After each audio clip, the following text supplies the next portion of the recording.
Muy buenas tardes para todos. Muchísimas gracias por acompañarnos el día de hoy. Bueno, este es nuestro penúltimo encuentro del plan de formación de usuarios de la Mesa de Bibliotecas de Instituciones de Educación Superior de Antioquia, MBIES.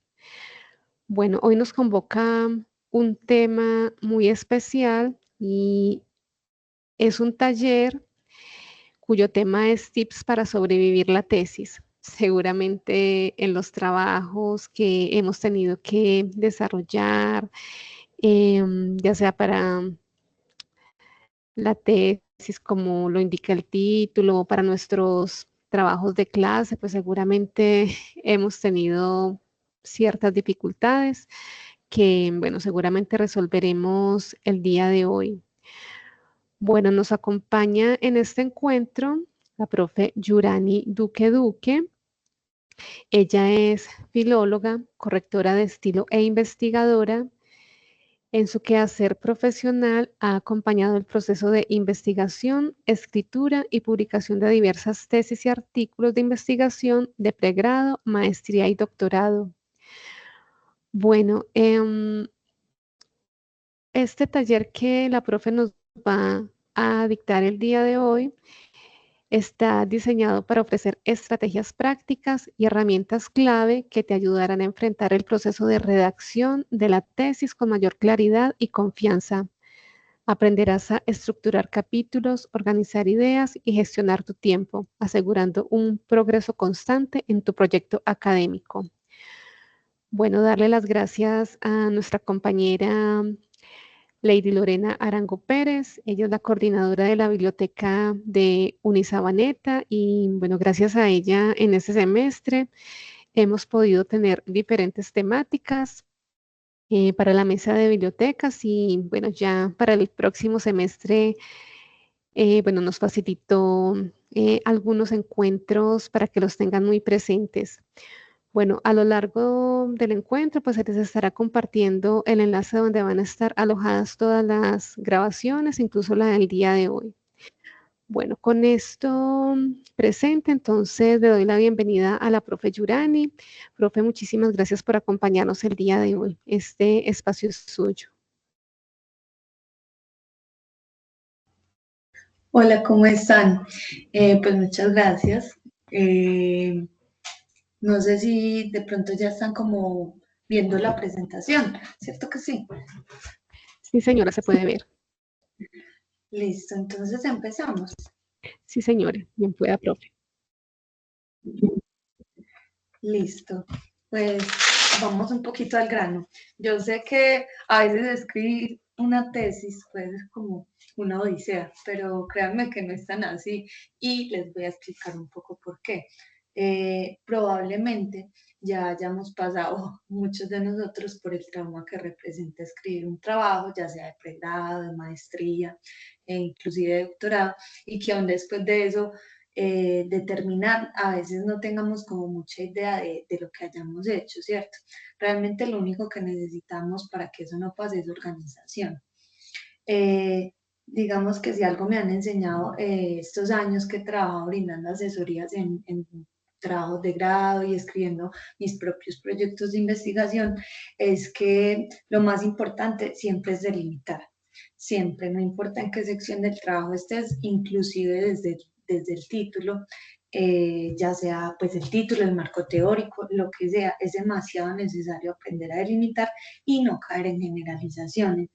Eh, Damos pues un poquito como más a profundidad eh, algunas de las partes que componen una tesis o las más importantes y empecemos.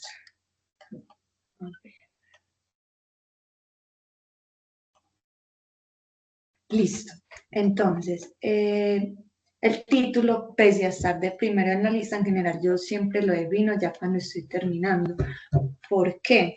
Porque el título contiene prácticamente toda la información del trabajo, es decir, nos contextualiza espacio-temporalmente y también nos brinda como un abrebocas de lo que va a hablarse durante todo el trabajo. Y pues algunas de las preguntas que debería responder el título son: ¿qué se va a investigar? ¿Dónde y cuándo?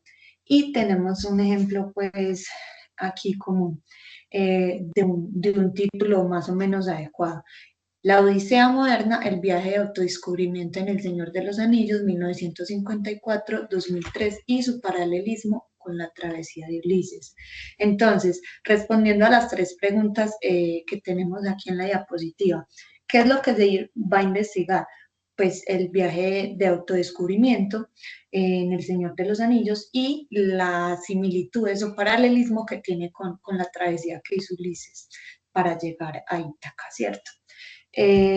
Donde, pues donde se va a marcar el trabajo en el contexto del Señor de los Anillos, en donde se abarca tanto la obra literaria como la película. ¿Y cuándo? Aquí está la delimitación temporal. Pues ya va a ser como a partir del año 1954, que es cuando se escribe, pues se publica el primer libro del Señor de los Anillos, hasta el 2003, que es cuando se estrena la película de la última, pues la última película del Señor de los Anillos. Bueno, entonces, eso sería como parte del título. Ya entrando a la formulación del problema que tenemos, que esto es básicamente el punto de partida de todo el trabajo investigativo. Y aquí lo fundamental va a ser tener como un conocimiento previo del tema y pues el tema que se va a tratar y empezar a plantear preguntas. Es muy común escuchar que la gente suele decir como que se tiene que llenar o descubrir un vacío investigativo. Y realmente sí es así, pero a veces no es tan fácil como encontrarlo o definirlo, ¿cierto? Y para eso precisamente usamos las preguntas. La idea es que todo lo que nosotros leamos lo observemos como con ojos de espectador, o sea, absolutamente todo. Entonces, se debe cuestionar todo lo que estamos leyendo, ya sea para bien o para mal. ¿Y por qué digo que para bien o para mal?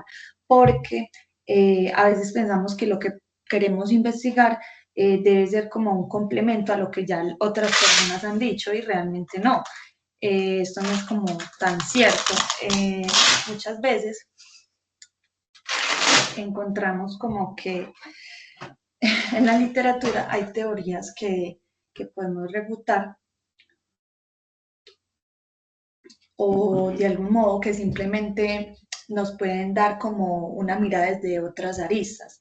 No necesariamente tenemos que complementar algo que ya se haya dicho, ¿cierto? Que ya existe. Entonces, por ejemplo, cuando inicié yo el trabajo de pregrado, quería investigar sobre la anomia, que es la ausencia de norma en la novela de crímenes nicaragüense. Es un tema poco explorado, pero digamos que ya se había tratado la anomia en otros contextos, en otros países latinoamericanos. Entonces, nadie había hablado de Nicaragua. ¿Qué hice yo? Lo primero que hice, antes de saber que nadie había hablado sobre eso en Nicaragua, fue como investigar qué era la anomia. De los pocos autores que habían, pues ninguno había hablado sobre la novela, la anomia en la novela de crímenes nicaragüense. Entonces yo dije, pues bueno, aquí está el vacío investigativo, ¿cierto? ¿Por qué nadie ha hablado de esto en este país? Esa fue mi pregunta. Entonces ahí definí como el tema, ¿cierto? Eh, digamos que algunas preguntas que una podría hacerse como con, o sea, como un ejemplo, con lo que estábamos hablando del título del título que propuse, sobre el paralelismo entre la travesía de Ulises y Frodo en El Señor de los Anillos. Algunas de las preguntas que nosotros podríamos hacernos es como, ¿qué similitudes y diferencias existen entre las decisiones estratégicas que tomó Ulises y que tomó Frodo? Y esto considerando pues el contexto cultural y narrativo de cada uno. También podríamos preguntar en qué medida el concepto del viaje del héroe se transforma o se conserva en ambas narrativas. Y puede que el análisis comparativo entre esas dos odiseas nos puede ofrecer como una nueva lectura sobre el liderazgo, sobre la responsabilidad, la vulnerabilidad del héroe. Cierto, es como un ejemplo. Y lo más importante aquí con la formulación del problema es que seamos muy, muy explícitos, o sea, nos hagamos muchísimas preguntas, porque esto es lo que nos va a ayudar a definir el vacío investigativo, ¿cierto? Y aquí va a depender como todos los otros puntos que queramos abordar. Y debemos reducir el problema en términos muy, muy concretos y que sean como fáciles de entender. Entonces, si tuviéramos que poner esto como en una lista de cosas necesarias para realizar la formulación del problema, sería definición del sujeto. En el caso del título que ya habíamos propuesto, pues el sujeto serían Frodo y Ulises, ¿cierto? El objeto de estudio, unidad de análisis, pues las decisiones estratégicas que ellos tomaron o que se supone que tomaron. Las variables espaciotemporales, pues los años entre los que se escribió los que se escribió los libros y los que se produjo la película. Y las brechas o situación problema, es decir, una falta de análisis crítico y comparativo sobre las decisiones de ambos héroes. Y por último, el vacío que se pretende llenar, que pues este es básicamente todo el como todo lo importante de este punto de la formulación. En este caso sería explorar cómo se construye y cómo se transforma la figura del héroe a través de esas decisiones o esas elecciones que ellos hicieron, ¿cierto? Bueno, ya como en la parte de la justificación, digamos que si en el apartado anterior hablamos de cómo se definía el problema, aquí ya estamos más justificando el por qué, como lo dice el título, ¿cierto? Es decir, por qué es relevante, por qué debería ser investigado ese tema, qué aportes va a hacer a nuestro estudio en el campo en el que sea que lo estemos trabajando. Y se resuelven varios criterios. El primero es la conveniencia, es decir, ¿para qué va a servir? También está la relevancia social, es decir, cuál es el impacto que va a tener y las implicaciones prácticas, es decir, va a ayudar a resolver un problema práctico. También está el valor teórico, que llena algún vacío existente o contribuye de algún modo a alguna investigación, y la unidad metodológica. Es decir, como la investigación puede ayudar a crear un nuevo instrumento para recolectar o analizar datos. Entonces, aquí hay que aclarar que no es necesario resolver todas estas preguntas, o sea, no es que sea pues como obligatorio, porque va a depender mucho del área en la que estemos desarrollando el trabajo. Por ejemplo, si son ciencias humanas, pues entonces habrá preguntas como la 1, la 2 o la 3, ítems como el 1, el 2 o el 2 o el 4, perdón, que van a ser más útiles: conveniencia, relevancia social y valor teórico. Pero, por ejemplo, si estamos hablando de ciencias exactas, entonces van a ser como mucho más útiles ítems como las implicaciones prácticas y la unidad metodológica. Todo va a depender mucho del contexto, pero que eso no sea excluyente, ¿cierto? Ya que pues, no es necesario responder absolutamente todo. Bueno, pasamos al estado del arte. Ya como una vez definido el problema y habiendo explicado las razones por las que queremos hacer nuestra investigación, podemos empezar con una parte más, sí, más teórica. El estado del arte es una indagación bibliográfica que se hace del tema en cuestión. Es decir, esta indagación se va a hacer como con el objetivo de determinar qué es lo que se va a investigar y así poder ubicar la pertinencia del problema.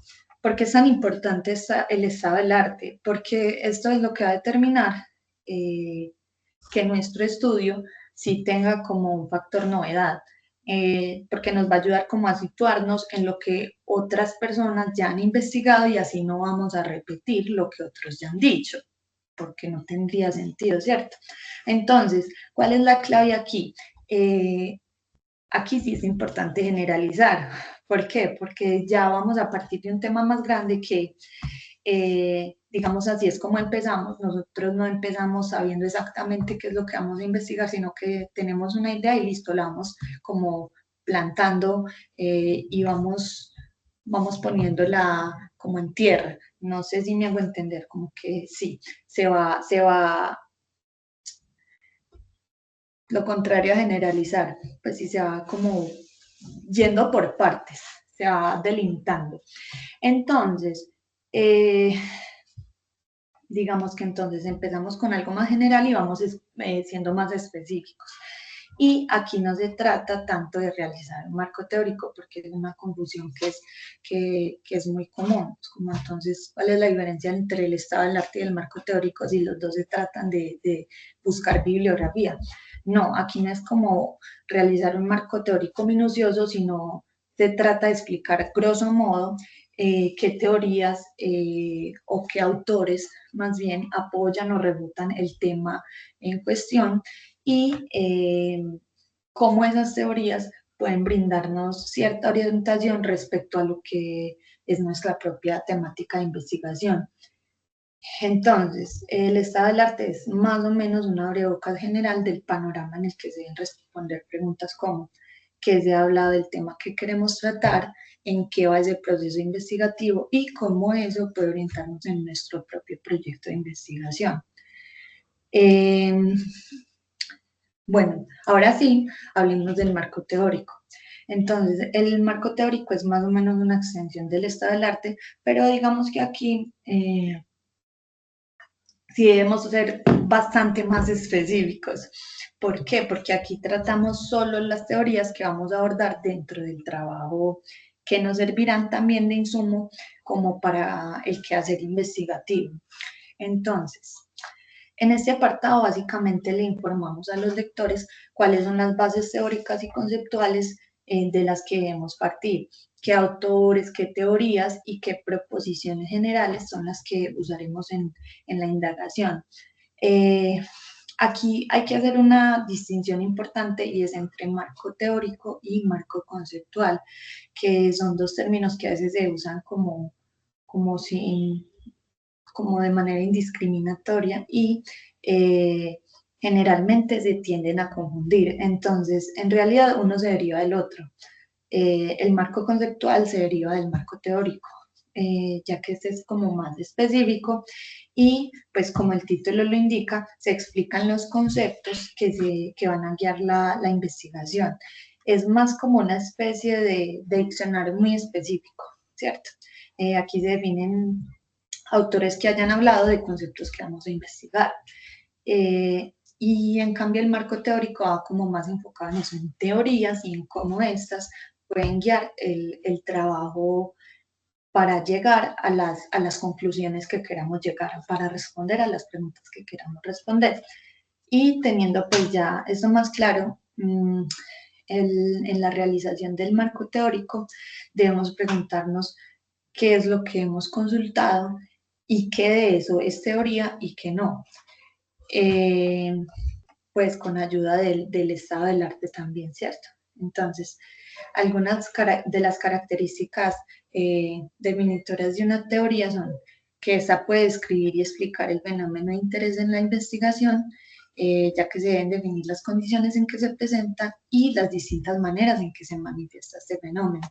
También una teoría debe permitir múltiples aplicaciones, lo que nos lleva como una consistencia lógica en el trabajo.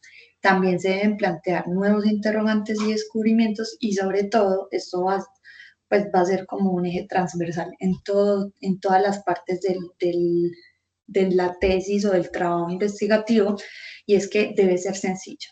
O sea, debemos entender lo que estamos haciendo, porque eso va a depender cómo lo vamos a explicar y cómo vamos a definir todas las partes de nuestro trabajo, ¿cierto?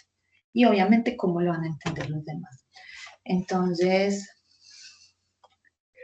también pues tenemos que algunas de las etapas de la elaboración de una teoría son la indagación bibliográfica, que es un poco, esto se hace un poco con ayuda del estado del arte. Después está la adopción de una teoría y de revisión de teorías existentes. Digamos que pues tú coges una teoría, te decantas por una teoría sobre la que determinado autor, pero no solo ese autor habla de esa teoría, entonces hay que ir a revisar qué más dicen otros autores, si se contradicen, si complementan, si lo miran desde otras aristas. Y bueno, y ya después por último va a estar la organización de esos presupuestos que componen la teoría y que nos sirve para el problema de investigación. Aquí vamos a empezar como a depurar información. Aquí hay una parte muy importante a resaltar y es que la idea con el marco teórico es poner a dialogar a los autores. No es como en el estado del arte, y esta es una de las mayores diferencias, que tú más o menos haces una lista de autores y sus textos y hablas superficialmente, que es lo que pues del qué es lo que trata, ¿cierto? Sino que aquí empiezas a hacer como análisis más comparativos y entre todos los autores que has recolectado y cómo esas teorías se complementan, se contradicen, qué podemos decir de todo ello y una parte fundamental, cómo todo eso nos sirve para nuestro trabajo, que pues qué es lo que esas teorías van a aportar, ¿cierto? Pasamos a los objetivos. Pues la idea general es que hay dos tipos de objetivos, ¿cierto? Generales, específicos, que por cada objetivo general hay 3 objetivos específicos, eso todos lo sabemos. Pero digamos que ya vamos viendo más a fondo cómo para realizar los objetivos se debe tener una idea bastante clara de qué es lo que se va a trabajar y qué es lo que vamos a hacer. Entonces, aquí ya debemos como haber leído bastante sobre el tema, pues ya nos debemos haber nutrido con el estado del arte, el marco teórico, y aquí pues ya como que va a ser más fácil organizar las ideas de todo el proyecto. Los objetivos también deben estar muy en concordancia, alineados con la descripción del problema y de forma como más específica con las preguntas o hipótesis si las hay, del proyecto, de lo que se quiera resolver. También hay que tener en cuenta que los objetivos nos van a ayudar muchísimo a definir todas las partes del trabajo, pero especialmente el título, que es como una de las partes más complejas porque es la que más se modifica en general. Porque vamos cambiando pues como ideas, vamos complementando a lo largo del trabajo, entonces pues esta parte de los objetivos va a ser fundamental, sobre todo para el título. Y bueno, el logro pues que debería responder los objetivos, algunas preguntas que quería responder es como, ¿cuál será el conocimiento que se va a generar si el trabajo se realiza y qué solución tecnológica o no tecnológica, no es necesario, se espera desarrollar? Y hay que tener, digamos, algunos aspectos en cuenta. Primero, que los objetivos no son actividades ni hacen parte de la metodología. ¿Por qué? Porque es importante eso, porque generalmente pensamos como que no, entonces los objetivos pues son lo que vamos a hacer y realmente no son como tal lo que vamos a hacer en el trabajo, sino lo que vamos a resolver y es diferente. También hay que tener otras cosas en cuenta y es que ya en aspectos más puntuales sobre la escritura de los objetivos es que no debe haber más de un verbo por objetivo, no debe tener comas en su intermedio, cada uno de los objetivos, y se pueden usar conectores las ideas, ¿cierto? ¿Por qué resalto esto? Porque generalmente usamos 2 y hasta 3 o inclusive 4 objetivos para o 4 verbos para cada uno de los objetivos. Pero pues si se supone que es un solo objetivo, ¿por qué usar más de un verbo? Lo mismo pasa con las comas, porque como si utilizamos comas aquí ya estamos separando ideas, entonces esto va a indicar que el objetivo ya está partido y realmente ya no sería un solo objetivo, sería 2 o sería una extensión del objetivo. Y pues ya los conectores sí se pueden usar como normal porque son los que nos permiten hilar las ideas aquí. No importa pues cuántos conectores usen, es completamente normal. Lo ideal es que no se usen pues los más de un verbo y luego de las comas. Listo. Entonces tenemos la última parte, que es como la metodología. Aquí, esta es una parte como muy estructural, porque aquí se va a explicar cómo se realizó el trabajo o cómo se va a realizar, porque realmente puede escribirse en pasado o hacia el futuro. Es una parte muy esquemática y explica paso a paso lo que, pues como las partes en las que se divide el trabajo y cómo se resolvieron. Es de carácter muy científico en general y se detallan procedimientos, técnicas, actividades y pues todo tipo de estrategias metodológicas que se requieran o se requirieron para la investigación. Eh, Aquí también se habla de los procesos de recolección de información, de organización, de sistematización y de análisis de datos. Si hay actividades, también pues se incluyen en esta parte, ¿cierto? Entonces, grosso modo, la metodología incluye el tipo de estudio, el método y las técnicas de recolección de datos, de muestra, entre otras cosas.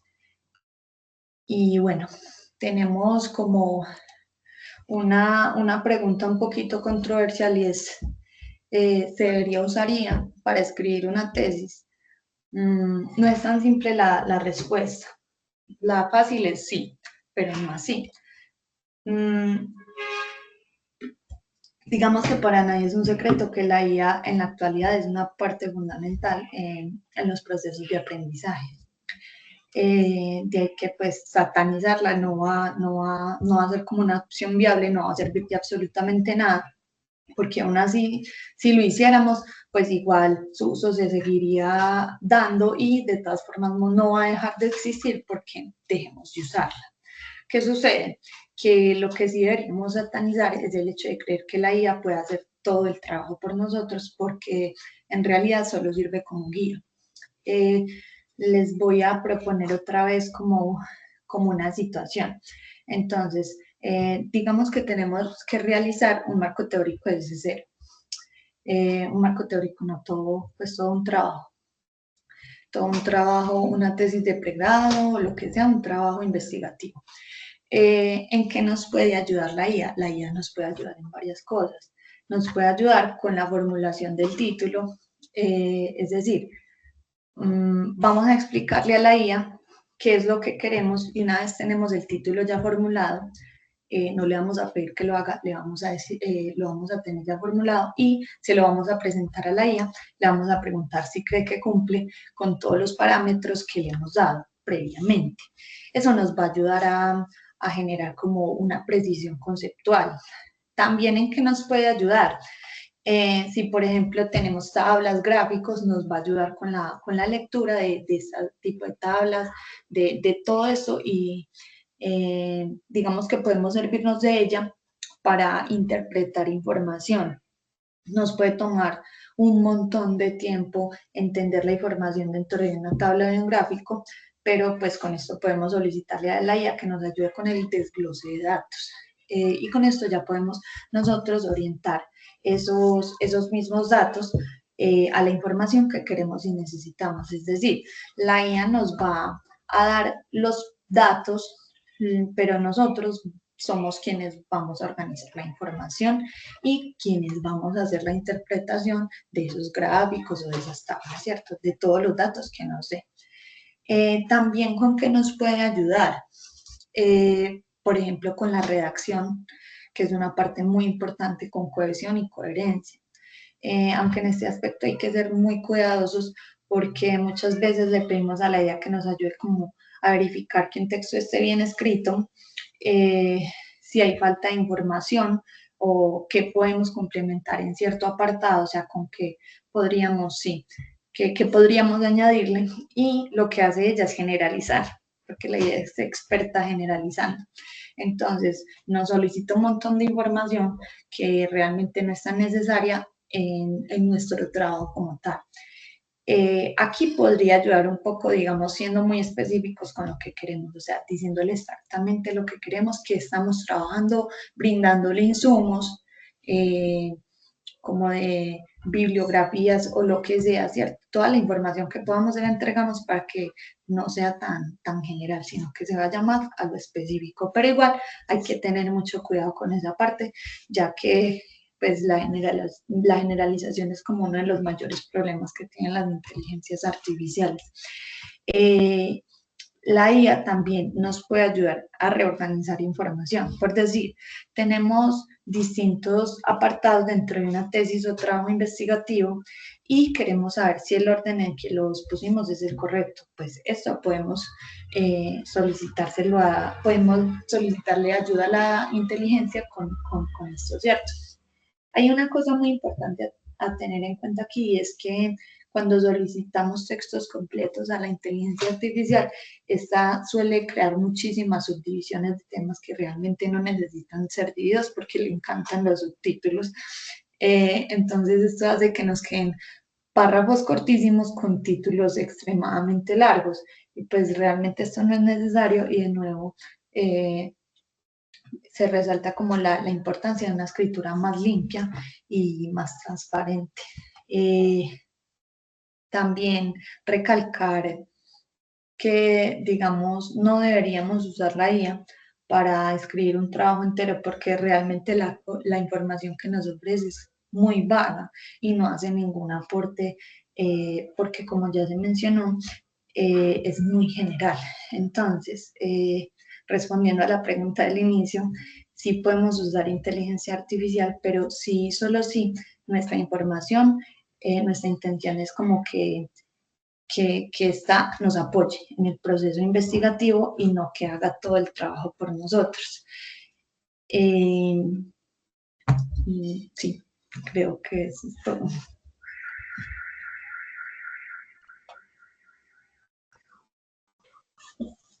Profe,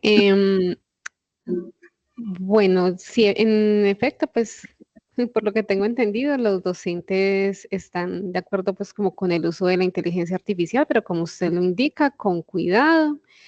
Las instituciones usualmente tenemos herramientas de detección de coincidencias. em, y últimamente esas herramientas detectan también inteligencia artificial. Como lo indicaba la profe, pues hay que tener mucho cuidado pues al utilizar estas herramientas porque, em, por ejemplo, si la utilizamos para redacción, para que nos ayude, por ejemplo, a corregir algo de ortografía, pues ese texto que es original nuestro, pues seguramente también lo va a tomar como inteligencia artificial, como si lo hubiéramos, pues como si la inteligencia no lo hubiera hecho. Entonces sí es como tener mucho cuidado con la utilización y bueno, pues seguramente si los profes notan que hay mucha, pues como mucho de inteligencia artificial, seguramente pues les estará preguntando, les estará indagando y ya dependiendo pues de cómo ustedes se defiendan y cómo respondan pues como las preguntas que el profe les indique, pues ya el profe definirá. Sí, que exactamente eso. Como que la IA debe ser un apoyo, pero Mm. ni siquiera en la redacción. O sea, es como que tú le dices, listo, dime en qué parte puedo mejorar esto, puedo utilizar algún otro conector, debo reordenar párrafos, pero nunca decirle, reordéname esto, como que reescriba el texto, porque si lo reescribe, lo que tú dices, vamos a pasarlo por un detector de IA y va a hacer, y va a dar positivo, ¿cierto? Va a dar un porcentaje alto de IA. Entonces la idea es como que simplemente le pidamos tips, no que le digamos, reescríbame esto, porque va a ser complejo en ese caso. Sí, más porque las instituciones, y bueno, como se lo indicaba, profe, la inteligencia artificial está y llegó para quedarse. Entonces, pues los docentes y las instituciones, pues están suscribiendo pues como herramientas que les ayude a detectar coincidencias y sobre todo que incluyan la inteligencia artificial como para verificar qué tanto la utilizan los estudiantes indebidamente, pues como en los documentos. Bueno, de pronto hay inquietudes dentro del público, alguna inquietud que deseen resolver con la profe Yurani. Cuéntenos, muchachos.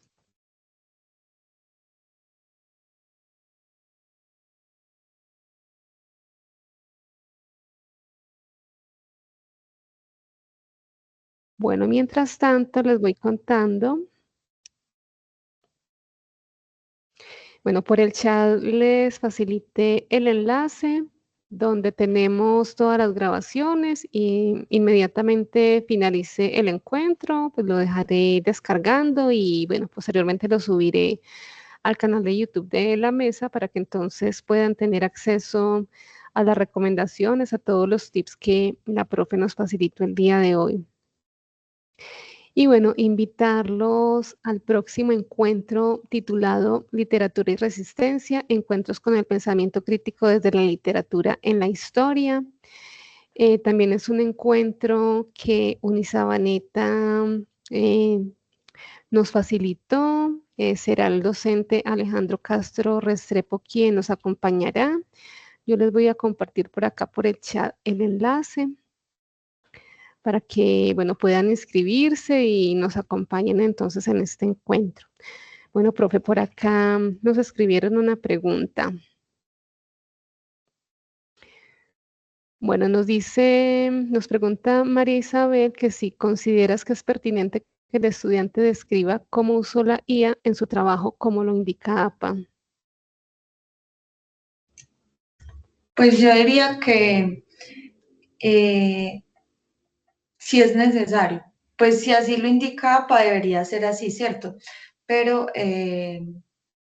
lo único es eso, como ser muy cuidadosos con con lo que investigamos, pues cómo la usamos, ser muy específicos en el trabajo, pues eso nos va a evitar de pronto a largo plazo un problema legal o problemas como internos en la universidad, ¿cierto? Como que no te aprueben el trabajo, que sucedan cosas. Entonces, en ese caso, sí digo que sería como eh, importante hacerlo, a no ser pues que sean cuestiones muy puntuales, digamos que yo lo utilicé para redacción, para que me ayudara a corregir, no sé, palabras que tuviera mal escritas, por ejemplo.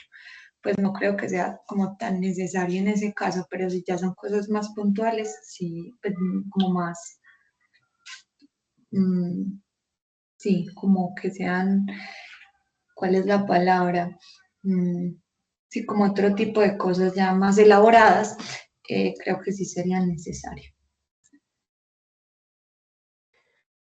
Bueno, profe, nos indican que por acá, bueno, muy claro y preciso el tema.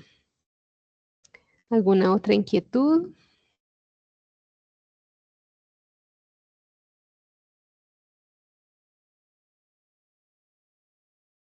Bueno, profe, no tenemos por ahora más inquietudes por acá por el chat.